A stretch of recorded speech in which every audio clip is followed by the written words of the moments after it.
నమస్తే. MP news మన ప్రజల న్యూస్కు స్వాగతం. ఈరోజు పేపర్లోని న్యూస్ చూద్దాం. భూముల విలువ రెట్టింపు, ఆస్తుల రిజిస్ట్రేషన్ విలువ కొన్ని చోట్ల 100% వరకు పెంచే అవకాశం. భూముల విలువలు సర్కారు ఇంతకుముందు ఒక్కొక్క గ్రామంలో భూమి ఎకరం వాల్యూ 2,50,000, ఎకరం వాల్యూ 3,50,000 అట్లా ఏరియాని బట్టి, పట్టణాన్ని బట్టి, విలేజ్ని బట్టి ఉన్నాయి. దాన్ని తక్కువ ఉన్న చోట ఎక్కువ, ఏ భూమిని అయినా రిజిస్ట్రేషన్ చేయాలంటే భూమి వాల్యూమ్ బట్టే రిజిస్ట్రేషన్ ఛార్జీలు ఉంటాయి. కాబట్టి సర్కారుకు ఆదాయం పెరగాలంటే భూములు తక్కువ విలువ ఉన్న చోట ఎక్కువ పెంచుకొని భూముల విలువ అనేది పొలాలకు, ప్లాట్లకు, అన్నిటికీ, వ్యవసాయ భూములకు అన్నిటికీ భూముల వాల్యూ పెంచుతున్నట్టుగా మన వార్త ఉంది. అయితే రియల్ ఎస్టేట్ల సంఘం ప్రభుత్వానికి ఒక విజ్ఞప్తి చేసింది. అదేంటంటే రిజిస్ట్రేషన్ ఛార్జెస్ మాత్రం పెంచొద్దు, ఎల్ఐఏ ఛార్జెస్ పెంచొద్దు అని చెప్పేసి రియల్ ఎస్టేట్ల సంఘం ప్రభుత్వానికి విజ్ఞప్తి చేసిన వార్త మనం చూడొచ్చు. మాఫీకి మార్గం ఇది, ఆదాయ వనరులు సమకూరుస్తున్నట్టుగా సీఎం రేవంత్ రెడ్డి చెప్పిన వార్త మనం చూడొచ్చు. విషయం ఏంటంటే ఇంతకుముందు ఎన్నికల్లో కానీ అంతకుముందు కానీ ఆగస్టు 15వ తారీఖు లోపల 2 లక్షల రుణమాఫీ చేస్తా అని చెప్పేసి సీఎం రేవంత్ రెడ్డి చెప్పిన వార్త ఇంతకుముందు చూసినాం మనం. దాన్ని అధిగమించాలంటే, దాన్ని తీర్చాలంటే డబ్బు అవసరం. కాబట్టి ఆ డబ్బును ఎట్లా తేవాలి? రైతు సంక్షేమ కార్పొరేషన్ ఏర్పాటు చేసి దానికి హామీగా ఎక్సైజ్ స్టాంపు రిజిస్ట్రేషన్ల రూపేణ ఆదాయ వనరులు సమకూర్చి రైతు రుణమాఫీ చేయొచ్చనే వార్త మనం చూడొచ్చు. మహాలక్ష్మితో మెట్రోకు దెబ్బ, మహిళలకు ఉచిత బస్సు ప్రయాణం పథకంలో మెట్రో 50% ఖాళీ. విషయం ఏంటంటే ఫ్రీ బస్ అనేది కాంగ్రెస్ ప్రభుత్వం కొత్తగా తెచ్చింది. ఫ్రీ బస్ మహిళలకు ఇచ్చింది. ఆల్రెడీ ఆ పథకం నడుస్తూనే ఉన్నది. ఫ్రీ బస్ వల్ల మెట్రోకి దెబ్బ పడ్డది. మెట్రో మొత్తం ఖాళీ అవుతుందని నరేంద్ర మోడీ చెప్తున్న వార్త మనం చూస్తున్నాం. ఎక్కడైనా ఫ్రీ బస్ వల్ల, ఇప్పుడు హైదరాబాద్ తీసుకుందాం, సరే యూపీ వరకు మనకు వద్దు, హైదరాబాద్ తీసుకుందాం. హైదరాబాద్లో మెట్రో నడుస్తుంది. హైదరాబాద్లో మెట్రో నడుస్తున్నప్పుడు ఫ్రీ బస్ కూడా హైదరాబాద్లో నడుస్తుంది. మరి ఫ్రీ బస్ నడవడం వల్ల మెట్రోకి ఏమైనా దెబ్బ వచ్చిందా? మెట్రో ఏమైనా కాలైందా? లేకపోతే మెట్రో నడతలే అని చెప్పేసి మెట్రో సంస్థ వాళ్ళు ఏమైనా ప్రకటించిందా? మీరు మెట్రో ఎక్కి చూడండి. ఇప్పుడు హైదరాబాద్లో ఎవరైనా ఉన్నోళ్ళు చూడండి, మెట్రో ఎక్కండి.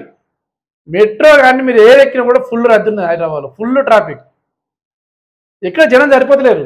ఉచిత ప్రయాణం కాంగ్రెస్ పెట్టేసరికి మహిళలు మొత్తం కాంగ్రెస్ వెంట ఉన్నారు తెలంగాణలో.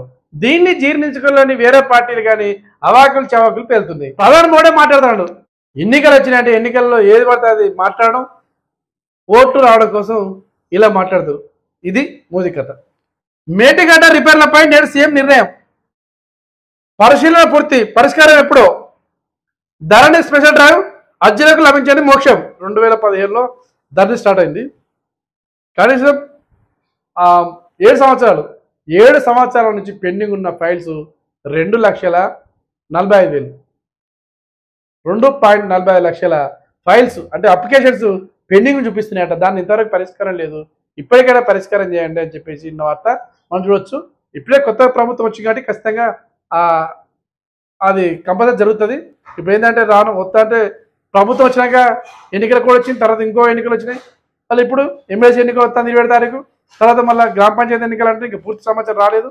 ఇవన్నీ ఒకదానికి ఒకటి వస్తారు కాబట్టి ఇవన్నీ కంప్లీట్ అయిపోయిన తర్వాత ఇంకా 4 సంవత్సరాలు ఉన్నాయి. కాబట్టి రేవంత్ రెడ్డి ప్రభుత్వం జనాల సమస్య మీద, భూముల సమస్యల మీద దృష్టి పెట్టే అవకాశం మనకు కనిపిస్తుంది. టీఎస్ స్థానంలో టీఎస్ ఇంతకుముందు మనం బండి రిజిస్టర్ చేసుకున్నా, కార్ రిజిస్టర్ చేసుకున్నా, ఏదైనా వాహనం రిజిస్టర్ చేసుకుంటే టీఎస్ అని స్టార్ట్ అయ్యేది తెలంగాణలో, ఆంధ్రప్రదేశ్లో, ఏపీ. కానీ టీజీ అని ఇప్పటి నుంచి టీజీ అనే ప్రభుత్వ గెజిట్, అంటే కేంద్ర ప్రభుత్వం నుంచి గెజిట్ వచ్చిందట. టీజీ నుంచి ఇప్పటి నుంచి టీజీ చేసుకోవచ్చు. టీజీ ఏదైనా కూడా, ఏ బండి నెంబర్లు అయినా కూడా, ఏదైనా కూడా రిజిస్ట్రేషన్ అయినా ఏదైనా కూడా టీజీస్తో స్టార్ట్ అవుతుంది. టీజీ అని రావాలి. టీఎస్ పోయింది, కాలగర్భంలో కలిసిపోయింది. కాబట్టి టీజీ అనేది ఉండాలని చెప్పేసి చెప్పిన వార్త మనం చూడొచ్చు. ఇంతకుముందు టీఎస్ ఎందుకు పెట్టుకున్నాడు కేసీఆర్? మామూలుగా ఏ రాష్ట్రం చూసుకోండి, 2 అక్షరాలు వచ్చినట్టు చేసుకుంటారు, వాళ్ళ రాష్ట్రం పేరు వచ్చినట్టు చూసుకుంటారు. ఆంధ్రప్రదేశ్, అంటే ఏ ప్రదేశ్ అంటే ఏపీ అట్లా పెట్టుకుంటారు. తెలంగాణ అంటే ఏం రావాలి? ఏ అంటే టీ రావాలి, గానా అంటే జీ రావాలి, తెలంగాణ. టీజీ వచ్చే బాలు అప్పుడే తెలంగాణ కొట్టేటప్పుడు టీజీ రావాలి, టీజీ మాకు రాష్ట్రం కావాలి. ఉద్యమకారులు కానీ ఎవరైనా కూడా, మేధావులు ఎవరైనా కూడా టీజీ అని రాసుకున్నారు, ఎట్లా టీజీ వస్తుందని చెప్పేసి. టీజీ వచ్చిన తర్వాత కేసీఆర్ ఏం చేసిండు? దీన్ని కాలగర్భంలో వేసిండు. దీన్ని కాలగర్భంలో వేసి ఆయన సొంత వాక్యంగా తెలంగాణ స్టేట్ అని పెట్టిండు. మరి తెలంగాణ స్టేట్ ఎవరికైనా ఉంటుంది. ఇప్పుడు ఏపీ స్టేట్ ఉండదా? ఏపీ స్టేట్ అంటే ఏపీఎస్ పెట్టుకోవాలా వాళ్ళు? అట్లుండదు కదా. దీన్ని కూడా అంటే జనాలకు ఏదైతే అవసరం అవుతుందో, జనాలు అయితే ఏది కోరుకుంటారో దానికి విరుద్ధంగా చేసేది కేసీఆర్. బిల్డప్లు మాత్రం జనాల కోసం చేసినట్టుగా బిల్డప్ ఇచ్చేది. దేంటైనా కూడా కేసీఆర్ ఇదే జనాలకు అవసరం వచ్చేది చేయకుండా ఆయన సొంత చేసి ఇదే జనాల మీద రుద్దేది. అదేవిధంగా టీఎస్ అనేది కూడా జనాల మీద రుద్దేది ఎవరు? కేసీఆర్. ఆయన పాల్పన వచ్చింది, ఆయన ముఖ్యమంత్రి అయ్యిండు. ఇక జనాల టీజీని పెట్టుకున్నారు. మరి జనాల అభిప్రాయం తీసుకోలేదు, అపోజిషన్ పార్టీ ఆలోచన తీసుకోలేదు, ఎవరు సూచనలు తీసుకోలేదు. ఈయనే తుడుంకాల లెక్క ఈయనే మొత్తం చేసి ఏం చేసిండు? టీఎస్ అని చేసిండు. ఇప్పుడు ఏమైంది? ఆ టీఎస్ పోయి ఇప్పుడు టీజీ అయింది. తెలంగాణ ప్రభుత్వ సంస్థలు కానీ ఎక్కడైనా గవర్నమెంట్ స్కూల్లో కానీ గవర్నమెంట్ దవాఖాన ఎక్కడైనా కూడా టీజీ అని రాయాలి. ఇప్పుడు ఎక్కడ రాసిన కూడా అదే టీజీ అని గెజిట్ వచ్చింది. ఇప్పటి నుంచి టీజీ కావాలని చెప్పేసిన వార్త మనం చూడొచ్చు. వైసీపీ పోలీసింగ్ పై కొరడా.